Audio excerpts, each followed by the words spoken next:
Well, got these salesmen. A couple stories. One story, I had a kid come into my office. A kid, a young man my age, and had an office in Las Vegas, born and raised in Salt Lake City, a Hispanic. I liked the way he dressed. He just knew how to dress. And he was very impressive. And he said, I have an advertising agency in Las Vegas. He said, I'd like to work a deal with you. I'd like to be your representative in the state of Nevada and sell your signs. I said, well, I'm not going to limit myself to anyone in the state of Nevada. But what I will do, if you can get the appointments, you can count on me that I will help you sell the signs. He agreed to that. So he calls me and says, I got an appointment coming up with the Hotel Fremont. I said, well, my style is this. I'll take and we'll work together and I'll create some presentations, some actual signs for the Hotel Fremont. And then we'll go in together.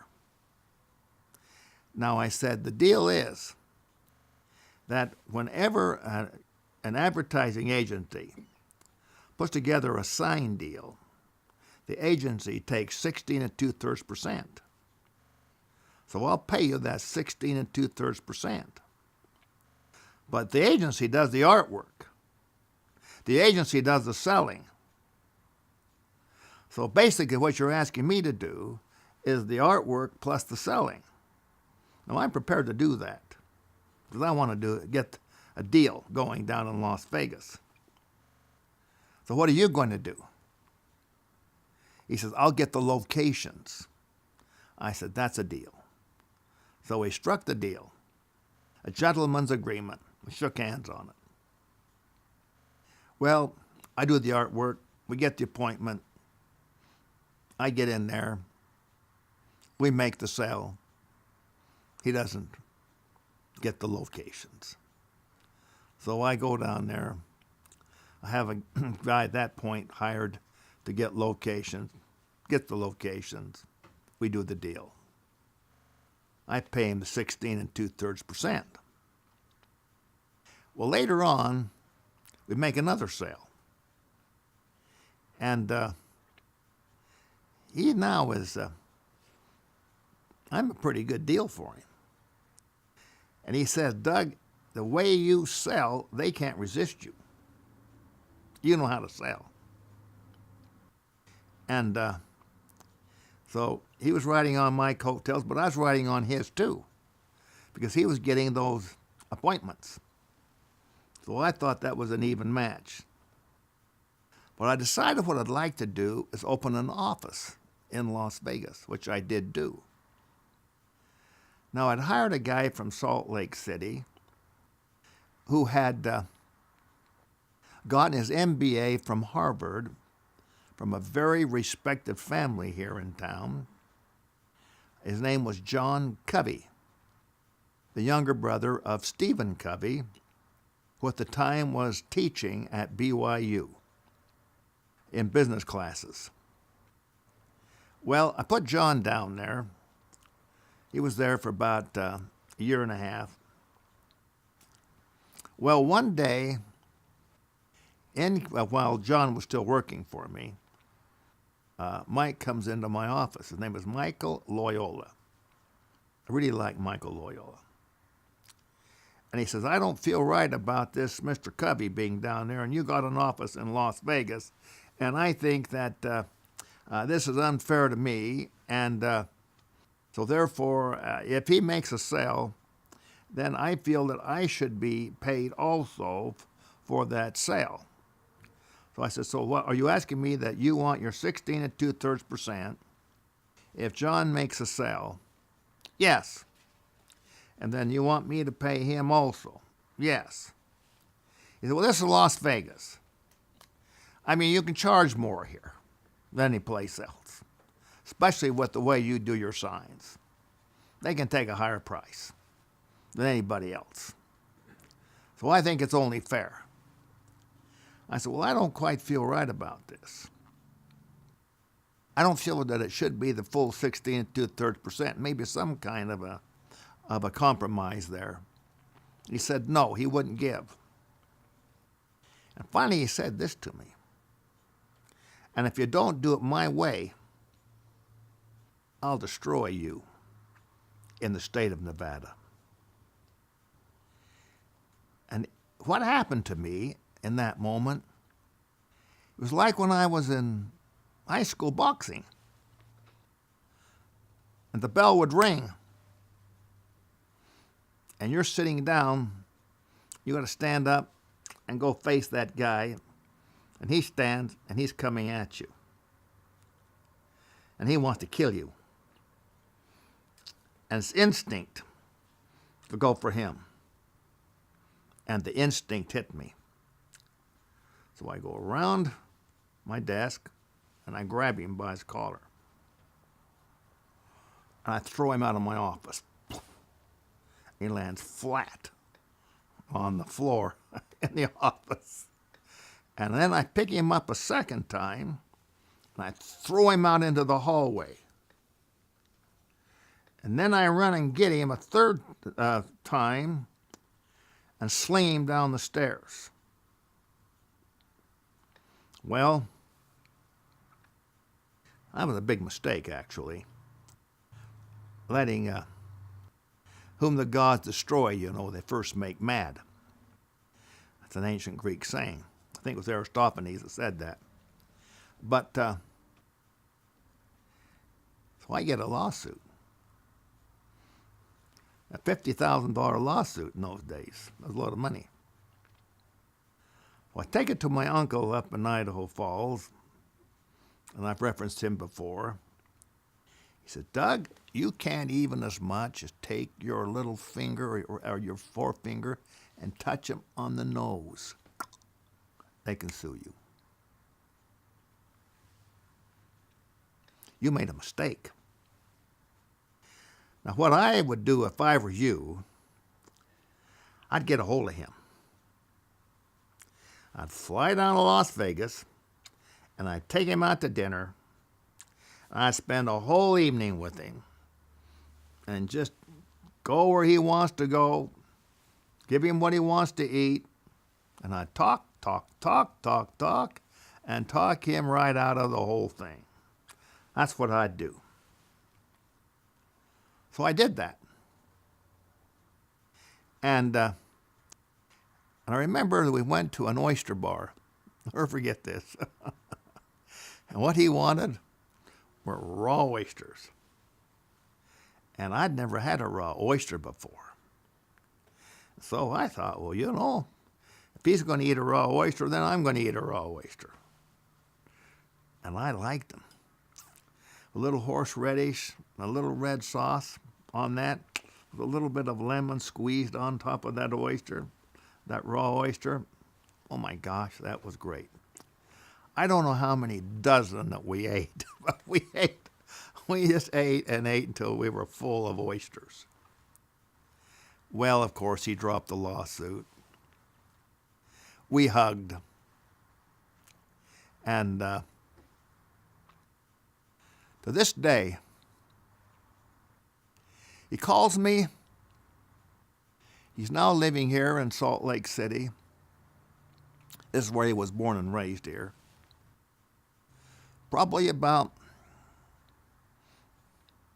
once every 2 weeks. He said, Doug,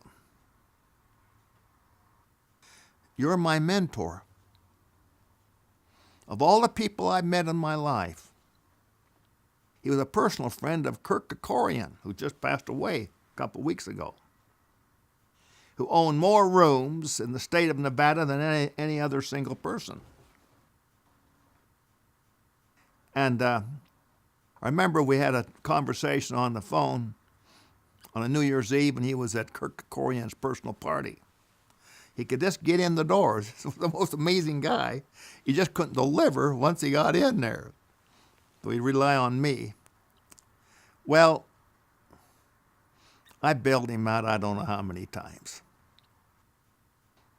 I love the guy. I always will.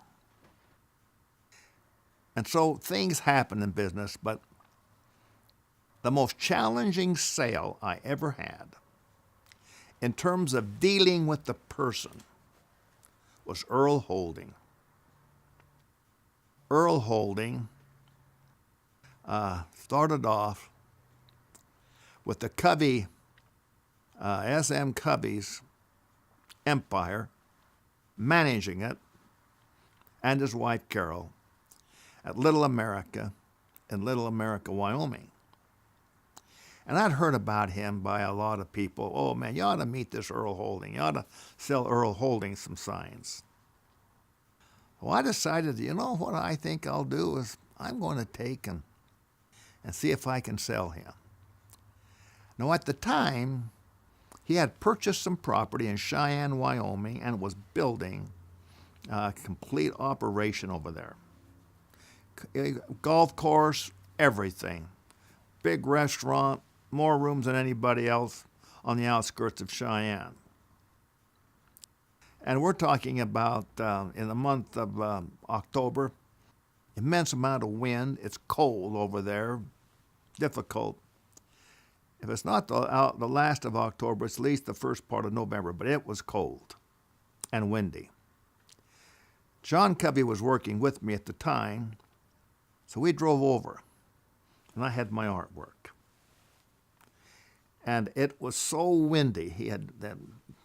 They were just had these big caterpillars moving dirt and everything. Trying to lay the groundwork to build this colossal motel. He said it'd be the biggest truck stop on the highways between Chicago and San Francisco was going to be his place. That's what he told me. Plans were scattered around. He had a trailer house that he was as his office, another trailer house where he was living, he and Carol, and his parents were raising the children. And he was working, and he was intense. He was difficult. So I get over there, and I show him my signs. Now it comes down to one thing, price. I knew he liked those signs, price. And we argued, and we argued, and we argued. And I mean, I would say at least 2/3 of a day. And finally, I got up and I walked away. I wasn't going to give in to him. Well, I don't think that he quite got on to what that sign would actually look like. And I maintain that there's two things that everyone knows everything about. One is politics, and the other is advertising. So when you're talking to someone, president of a company, whoever it is, they're all experts on advertising, politics. And I said to myself, I'm not going to let him beat me. So I go to a local sign company in Cheyenne. Do you have a billboard for rent? I want to rent it for 1 week. Yes. Can I work a deal with you where I can rent ladders, scaffold? I want paint. I want brushes.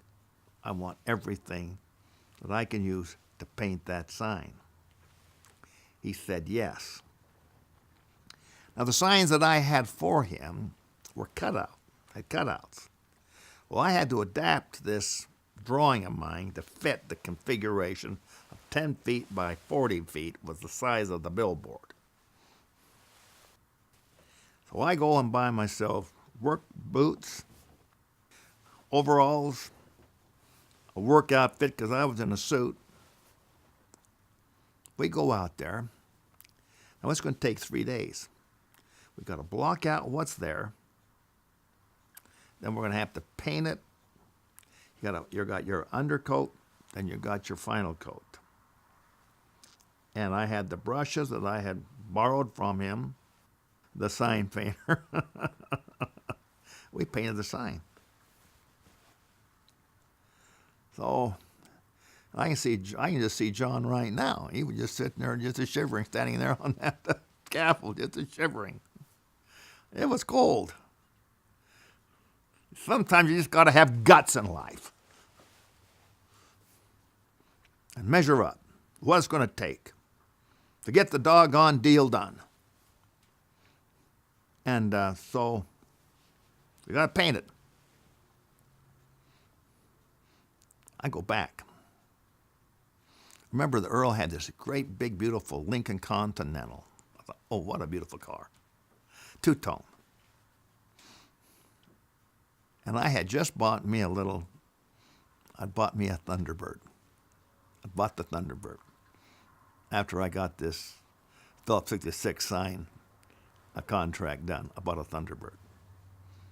Boy, I liked that car. I thought that was wonderful. But it was much smaller than his Lincoln Continental. Knocked on his door. Said, Earl, I have not been to Salt Lake. I have not left Cheyenne. I got a sign out there that I painted and adapted to fit a 10 by 40. Now I can make it better when I put the cutouts on, but this will give you an idea. Let's go see it.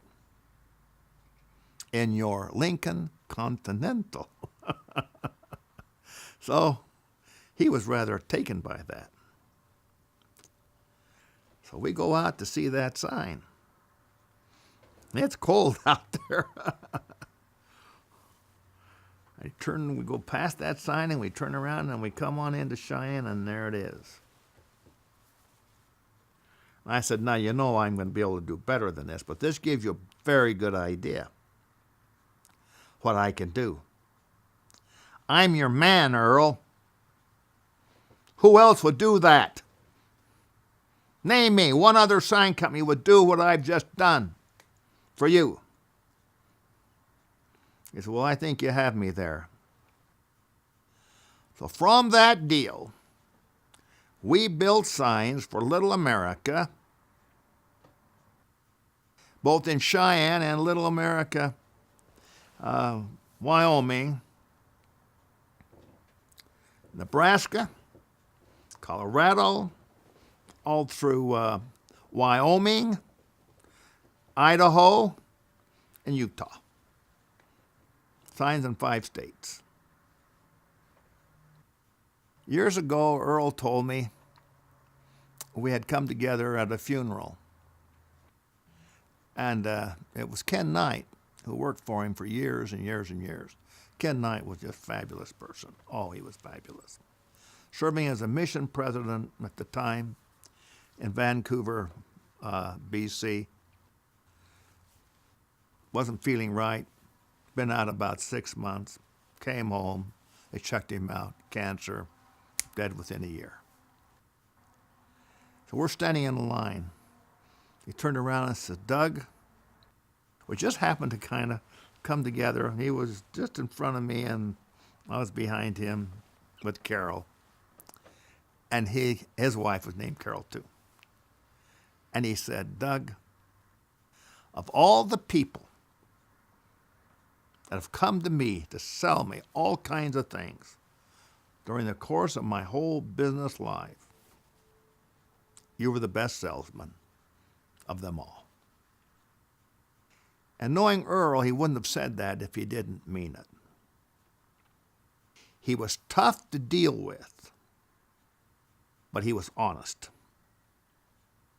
And once you got the deal, he'd stick with that deal.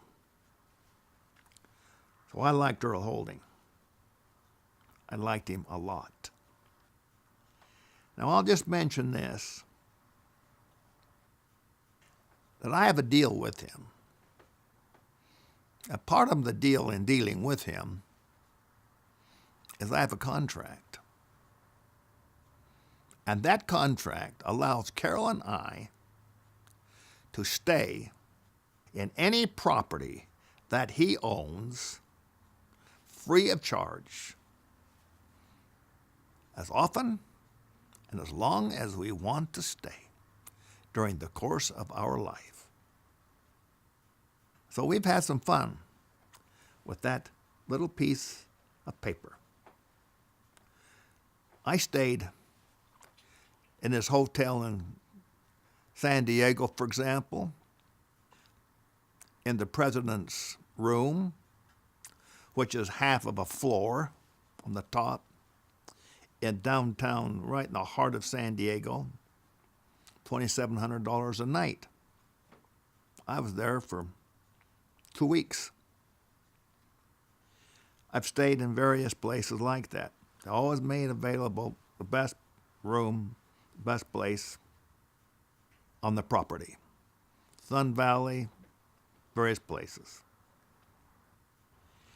Well, I mention that story and little Michael Loyola to you to know that sometimes you've got to shift gears. You got to do what you got to do to make things right. Now, the one line in if you can meet with triumph and disaster and treat those two impostors just the same. And I go back to Adam and Eve. The Lord told Adam and Eve to multiply and replenish the earth. But then right after that, he says, and subdue it. For not to sit on this earth and just suck our thumbs. And we've got to do our best that whatever profession that we choose or work that we decide to go into, we have got to understand we've got to subdue it. Now, as I look back upon my career, I was shifting gears constantly. Now, following subdue it, he gives Adam and Eve a little bit of reality.